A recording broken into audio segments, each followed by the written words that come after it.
Cheikh Sy hugs his wife Ndeye Ndaw as their daughter Awa Sy looks on outside College Park Center at the University of Texas at Arlington shortly after graduation ceremonies. File, Tribune News Service. Noah Feldman, Tribune News Service. The year in impeachment was a true roller coaster ride, a slow build to a high peak at the time of special counsel Robert Mueller's report, a deep and fast dive in its aftermath, a rocket-like ascent following the whistleblower's report of President Donald Trump's call with Ukraine, and now, at year's end, a harrowing run to an impeachment that itself will likely end in the PFFT of a Senate vote not to remove the president. Think back, if you can, to early 2019, when the Mueller investigation was still proceeding in secret, with remarkably few leaks. We all knew that Trump had fired FBI Director James Comey because of the Russia investigation. The president himself admitted as much. What we did not know was the more important question of whether the Trump campaign had actively colluded with Russia to influence the 2016 election results.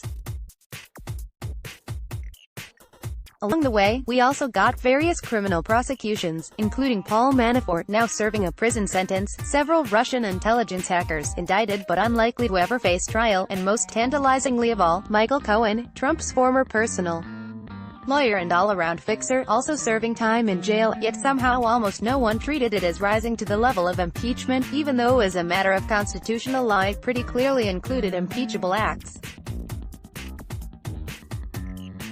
Perhaps Democrats, remembering the history of the Bill Clinton impeachment, just didn't want to impeach a president for covering up an illicit sexual liaison.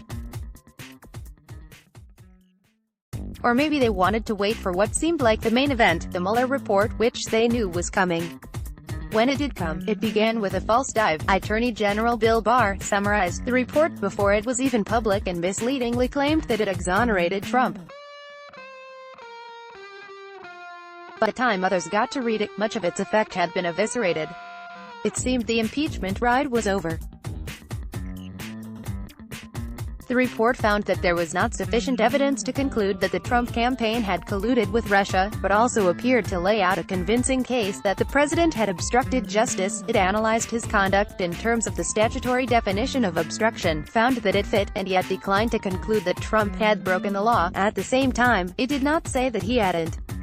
Regardless, Mueller's testimony before Congress resembled the disappointed chatting of people just off a coaster ride that ended sooner than expected. Then, just when you thought it was safe to go back to the cotton candy booth, the ride suddenly jerked forward again with the first hints of the CIA whistleblower's report to Congress. From that point, we were catapulted ahead with terrifying speed. The memorandum of the July 25 phone call was like that moment at the very top of a roller coaster when know exactly what's coming and can't quite figure out how you'll survive without losing your lunch. It should not escape notice that Trump made the call just after Mueller's testimony.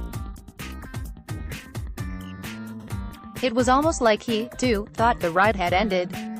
Since then we've been falling. The steady buildup of facts in the House Intelligence Committee meetings gave us a fuller understanding of how Trump abused the power of his office to gain a 2020 electoral advantage by pressuring Ukraine to announce investigations into Joe and Hunter Biden. This was as impeachable can get. The culmination of the 2019 ride is the adoption of articles of impeachment, first by the House Judiciary Committee, followed by the House as a whole. That will do it for 2019, but the ride won't end when the year does. January 2020 will see the Senate trial. It's hard to imagine that the trial will feel like any kind of roller coaster ride at all. The outcome is as close to foregone as it gets in U.S. politics.